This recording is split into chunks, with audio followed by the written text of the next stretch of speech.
$850,000. That is the annual W-2 income of a mid-level project manager in the logistics sector. And they're only working about 4 hours a week to get it. Right.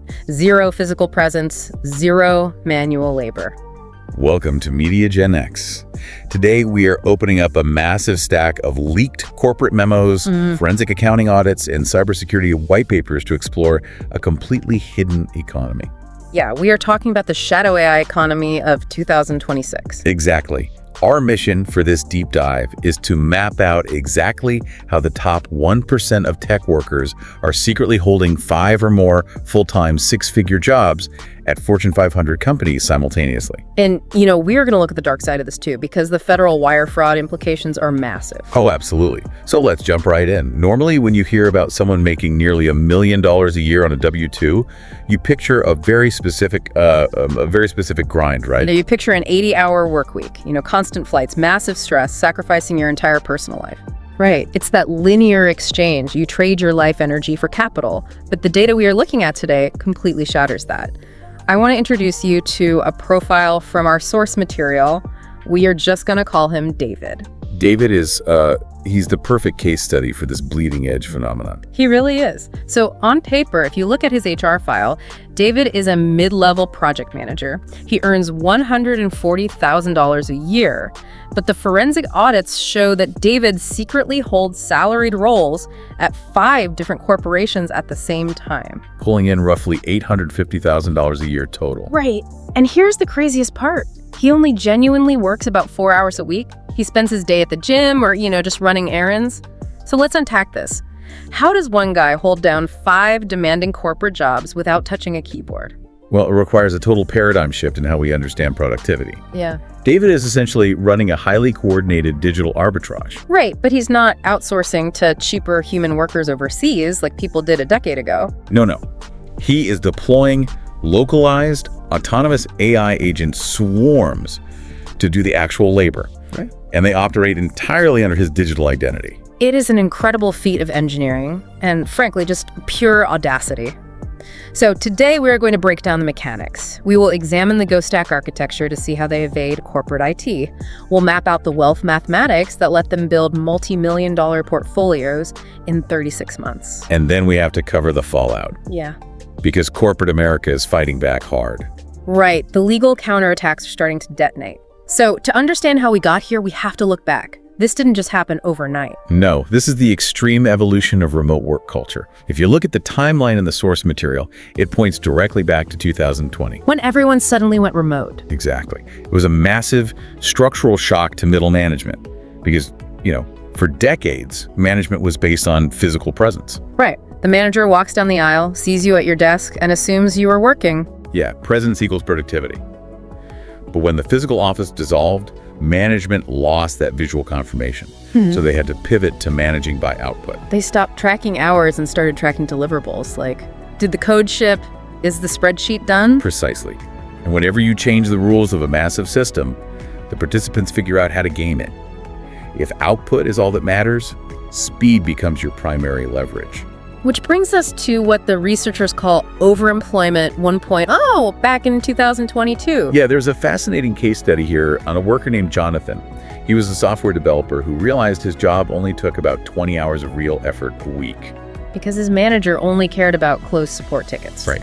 So Jonathan had 20 hours of surplus time. He went out and got a second, fully remote 6-figure job. On paper, Jonathan hacked the system. 2 salaries, working from his living room. But what was the flaw there? The fatal flaw of overemployment 1.0 is that Jonathan was still the engine. He was the biological bottleneck. Right, he was physically doing the work for both companies. And the reports show how fast that unraveled. He was working 80-hour weeks. But the real killer was the cognitive load. The context switching. Exactly. Jumping from a coding sprint for Company A straight into a tense strategy meeting for Company B. Having conflicting Zoom calls at the exact same time. Yeah, it completely destroyed his mental health. Severe human burnout. It proved you cannot scale human labor infinitely.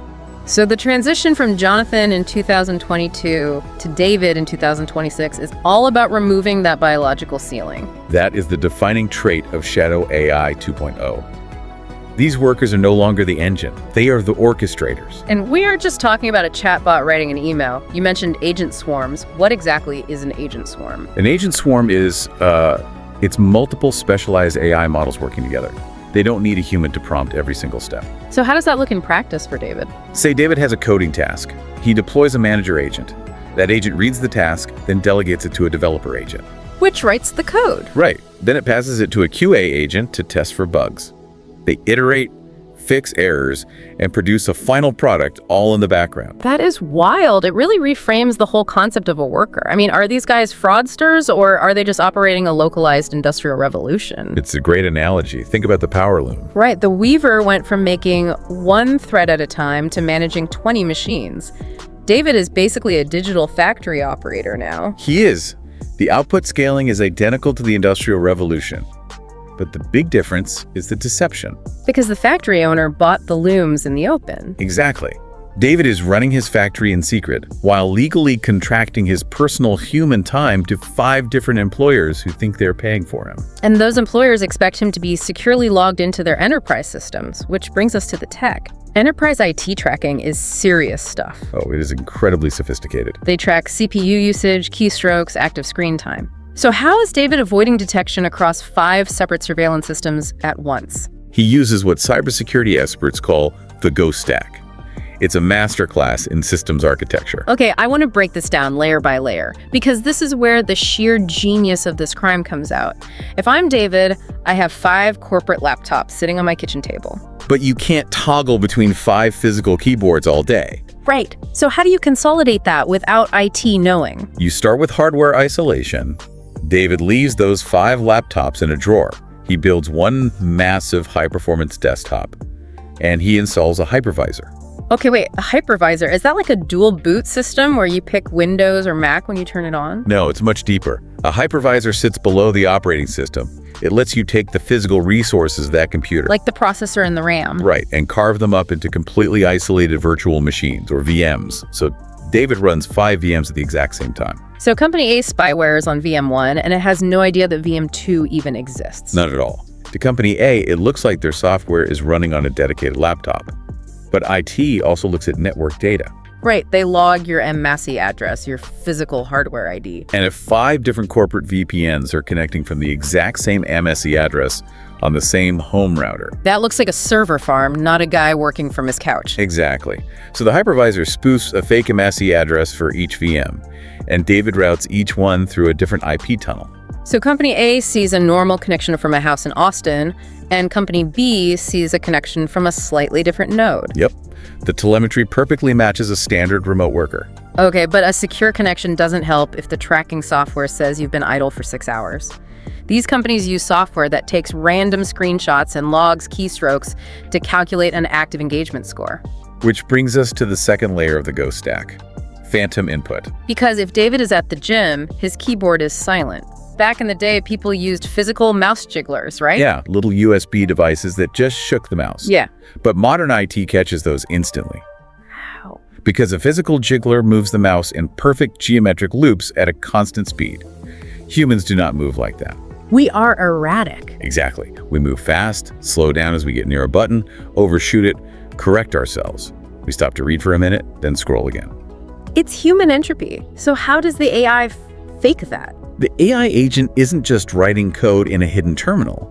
It is given direct control over the virtual mouse and keyboard, and it is programmed with behavioral biometrics. That is deeply unsettling. It's basically performing a one-man play of a human working. It manages the perception of labor just as carefully as the labor itself.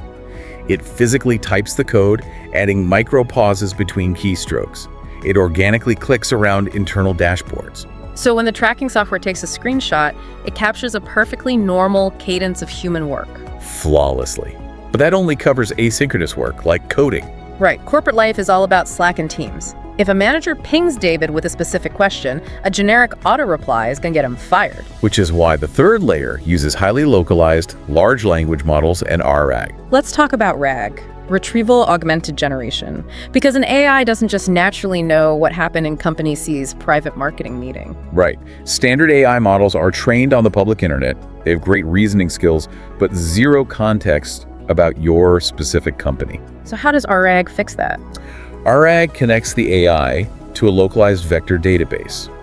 It indexes all of David's recent files, his Slack history, internal wikis. So when a question comes in, the AI searches that local database first. Okay, let's run a real scenario from the source material. David is lifting weights. His manager at Company C messages him on Slack. Hey David, where are we on the margin discrepancies for the Q3 report? What exactly happens next? First, the Ghost stack intercepts the Slack webhook. Like a digital tripwire. Yeah, the local AI wakes up and analyzes the message. It realizes the manager wants an update on a specific document. So it uses RAG to dive into the database. Right. It instantly finds the Q3 report, scans the section on margins, and extracts the current status. But it can't just spit out raw data. It has to sound like David. This is the scary part.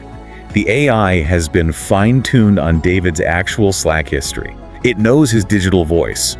Does he use emojis? Does he use capitalization? Exactly. Does he write one long paragraph or 3 short ones? The AI synthesizes the data with David's personality profile. And then it passes it to the phantom input layer. Yes. The virtual keyboard types out, mimicking his exact typing speed, something like, yeah, just reviewing the margin discrepancies on page 4, give me 10 months. That is seamless. The manager gets a highly contextual answer, referencing page 4, in David's exact tone. There is zero reason to suspect it's an AI. In text, the illusion is perfect. But the ultimate boss battle for overemployment has always been the live video call. Right, Zoom, you cannot physically be in 2 live stand-ups at the same time. If both companies have a mandatory meeting at 10 a.m., what do you do? In 2022, you just suffered through the conflict or got fired. But now they use real-time avatar proxies. Love deepfakes. But generating a deepfake interactively takes massive computing power. It does, but a high-end local server in 2026 can handle it. David trains an audio-visual model on hours of his own face and voice using past Zoom recordings. So it learns how the lighting in his office looks on his face. Exactly. So at 10 a.m., the Ghost stack logs into Zoom, the avatar proxy activates. To everyone else, David is sitting there nodding along. But what when the manager says, David, what's blocking your code today? The AI runs the live audio through a real-time transcription layer. It reads the transcript, realizes David was asked about blockers, queries the RAG database, and generates a response. And then it animates his face to speak the words. Yeah, in his exact voice. It might say, blockers are clear on my end. I am pushing the pull request this afternoon. Okay, I have a major issue with this. Corporate meetings go off topic all the time. What if someone says, hey, David, did you see that insane football game last night? Is the AI going to try to ad-lib sports talk? No, because ad-libbing is how deepfakes break character. They are built with strict confidence thresholds. If the AI doesn't have the data to answer safely, it hits a failsafe. yes, it intentionally simulates a severe network drop. You're kidding me. I'm serious. It drops frames, distorts the audio, and the avatar stutters out, sorry, my audio is breaking up, let me type my answer in the chat. That is diabolical. They weaponize bad residential Wi-Fi. It's the perfect excuse. It instantly diffuses suspicion and alerts David on his phone. He can step out of the gym, look at the chat, and take over manually if he has to. Okay, the technical execution here is a masterpiece. But why risk federal prosecution to do it? Let's bring it back to the money. The economics here are staggering. The financial arbitrage is so massive that it completely overrides the fear of getting caught. Let's run the numbers. A senior software engineer or data scientist in a major city makes, say, $160,000 a year. Which is a great upper middle class life. Yeah. You buy a house, take vacations, invest for retirement. But when David applies shadow AI across 5 jobs, that 160,000 scales to 800,000, add in bonuses, and he is grossing $850,000. And this is where we have to talk about margins. When a company 5x's its revenue, its expenses usually go up too. More office space, more staff. But David's fixed living expenses are entirely static. He isn't paying 5 mortgages. Exactly. Say David lives on $120,000 a year. When he made $160,000, his savings rate was maybe 15%. But when his income jumps to $850,000, his expenses stay at $120,000. His savings rate skyrockets to 85%. He is left with hundreds of thousands of dollars in pure liquid cash every single year. It's the FIRE movement on steroids. Financial independence, retire early. Usually those folks live in tiny homes and save 50% of a modest salary for 20 years. David skips the frugality entirely. He compresses 40 years of wealth building into a 36-month sprint. So what is the exact playbook they use for those 36 months? Because you can't just leave $500,000 in a checking account. Year one is all about tax shelters. They max out the 401k for all 5 jobs, fully fund HSAs, backdoor Roth IRAs. They build a massive tax shield.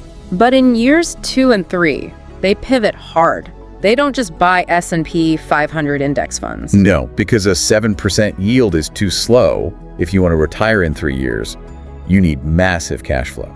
So they pivot into what private equity calls boring businesses. Blue-collar, high cash-on-cash return businesses. Laundromats, car washes, commercial cleaning, vending runs. And because they have 5 W-2 incomes, they are incredibly attractive to commercial banks. They walk into a bank with $800,000 in provable income and get instantly approved for an SBA loan to buy a cash-flowing laundromat. But wait, this always confused me. Buying a messy, physical laundromat seems like the exact opposite of what a tech guy wants. Didn't they build the AI to escape human headaches? Why deal with a broken washing machine at midnight? Because they don't operate it like a normal person. This is the flywheel effect. They use the exact same AI engineering skills to automate the physical business. How does an AI fix a burst pipe in a laundromat? Through deep API integrations in the Internet of Things, they install smart machines that run their own diagnostics. If a water valve fails, the machine pings a maintenance software. Which David set up. Right, and that software automatically dispatches a pre-approved contractor from TaskRabbit and pays them with a virtual credit card. 0 human intervention. None. They automate payroll, customer service, chemical supply chains. They turn a blue-collar business into a digital machine. That is an insane feedback loop. The corporate jobs fund the assets, and the tech skills automate the assets. And by month 36, the mathematical crossover happens. The passive income from the businesses exceeds the W-2 income from the corporate jobs. And then they pull the plug, they wipe the ghost stack hard drives, mail the laptops back to HR, and walk away as multimillionaires before anyone knows what happened. From a purely sociological view, it's brilliant. It's highly illegal labor arbitrage to transition from the working class to the capital-owning class at warp speed. It is the ultimate digital heist. But the corporations aren't just sitting there bleeding payroll. The empire is striking back. And the countermeasures are creating a massive digital arms race. Corporate IT realized that tracking mouse clicks is totally useless against a ghost stack. Because phantom input provides perfect data. So what do they target? They target the cognitive processing of the AI itself. They deploy AI honeypots. A honeypot is a trap, right? Like leaving a server open to catch a hacker.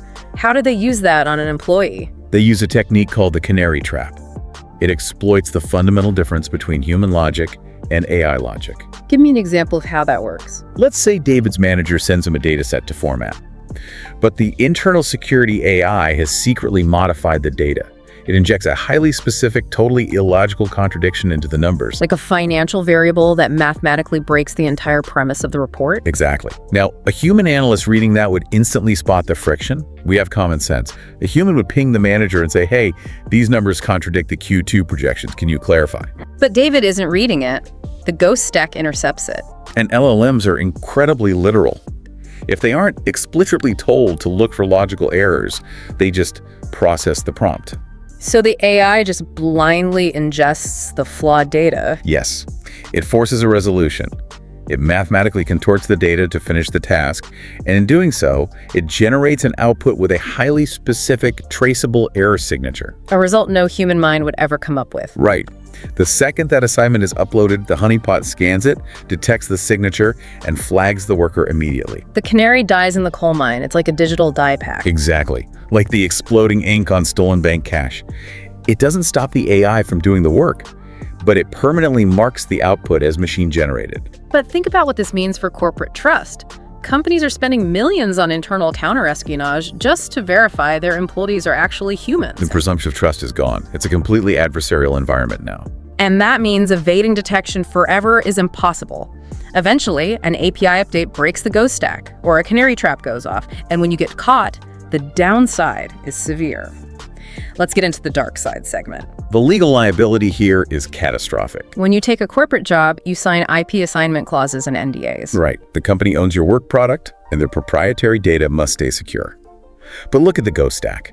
David is downloading Company A's internal source code and customer data onto his personal server to feed his RA setup. And he's running the exact same model to process data for Company B, which might be a direct competitor. That is massive cross-contamination. Even if he doesn't mean to share data, the neural network weights are processing trade secrets from competing companies simultaneously. You just crossed the line from aggressive side hustling into corporate espionage and IP theft. And the legal departments aren't just firing people quietly anymore.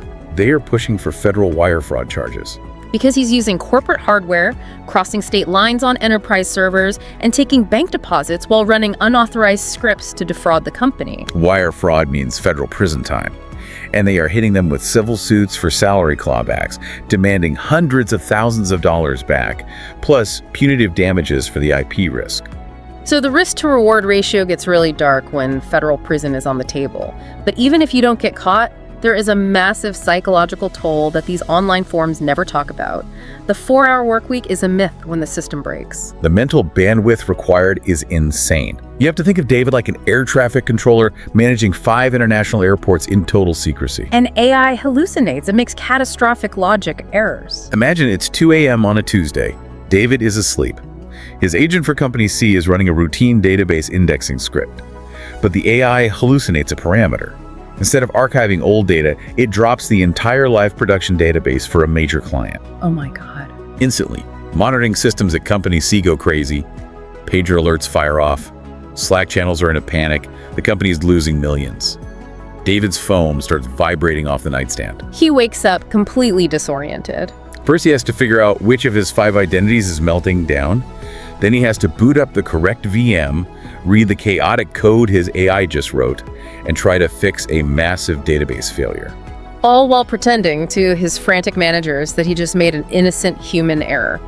And he has to fix it before the forensic team realizes a script ran the command. The adrenaline spike, the chronic paranoia, it is a highly toxic, unsustainable way to live. I would argue the stress of managing a criminal AI syndicate is way worse for your heart than working 80 hours a week manually. Without a doubt, it's a high-wire act with zero safety net. Which brings us to the playbook for the listener, because the wealth generation we outlined is incredible. If you have the tech skills to build this automation, how do you capture the upside without committing wire fraud? The answer is to move the automation out of the shadows. We call this the centaur worker. Like the myth, half human, half horse. Yeah, but here it's half human intuition, half machine computation. The term actually comes from advanced chess. Centaur chess teams, where a human plays alongside an AI, consistently beat standalone human grandmasters and standalone AI programs. So how does a tech worker become a centaur? It's all about transparency and structural leverage. Let's say you are a QA engineer testing software for bugs manually. A shadow AI worker would automate the testing, hide it, and use the extra time to work a second job. But the Centaur builds the exact same local agent swarm. They fine-tune it, so it handles 80% of the QA pipeline autonomously. But instead of hiding it, they document it. And they take it straight to the director of engineering. They bring it into the light. They present it and say, I built an AI framework that automates 80% of our QA testing. It saves 35 hours a week and reduces our error rate by 15%. I can scale this across the whole department. That is massive value, but they don't just hand it over for free. Never. You immediately state your terms. Because I have engineered this permanent efficiency increase, I am requesting a $30,000 raise and a title change to AI operations lead. You reclassify yourself. You go from a commodity worker whose value is just hours spent clicking a mouse to a systems orchestrator. Exactly. The company needs you because you are the architect who commands the machines driving their profit margins. And you sleep perfectly soundly at night. No wire fraud, no canary traps. Your incentives are perfectly aligned with the company. The Centaur model is the sustainable future of high-leverage work. But there's one more massive opportunity here for the entrepreneurial listener. The shovel seller play. In a gold rush, the guys who get rich aren't usually in the mud panning for gold. It's the guys selling the shovels. Exactly. If Fortune 500 companies are terrified of shadow AI stealing payroll and IP, that creates a massive market void. Where is a specific business opportunity? The multi-million-dollar valuations right now are going to be two Vsauce companies that build the exact countermeasures to detect ghost stacks. So they are building cybersecurity tools focused on behavioral biometrics. Yes.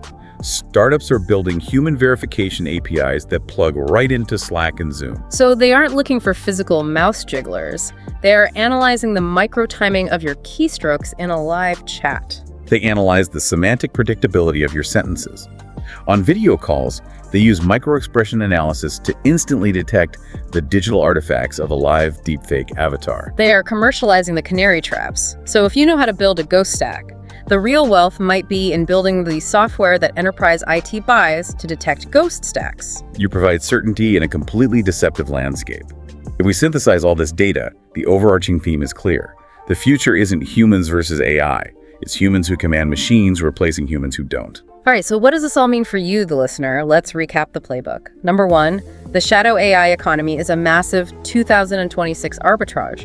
Workers use ghost stacks, hypervisors, and agent swarms to secretly hold 5 jobs, generating up to $850,000 a year. Number two, they funnel that massive liquid cash into SBA loans to buy and automate boring businesses, escaping the corporate grind entirely in 36 months. But number three, the dark side is severe. AI honeypots, federal wire fraud charges, and the brutal psychological toll make it incredibly dangerous. The ultimate takeaway is to become a centaur. Build the automation, bring it into the light, and demand the raise, or build the B2B software to stop the deception. Remember, nothing discussed today is financial or legal advice, but I want to leave you with a conceptual framework to mull over. For a century, a job was a simple transaction. You traded your biological time for money. The input and output were tied to your physical body sitting in a chair. But shadow AI severs that link entirely. Exactly. So here is the provocative thought. If an AI can perfectly mimic your coding output, your specific humor in Slack, and even perfectly deepfake your face and voice on a live Zoom call, does the concept of a job role even belong to a biological human anymore? Or, as this scales, will you just become a licensing agent, holding the copyright to your own digital twin and leasing it out to corporations while you go live your actual life? Think about that. Stay curious, stay positioned,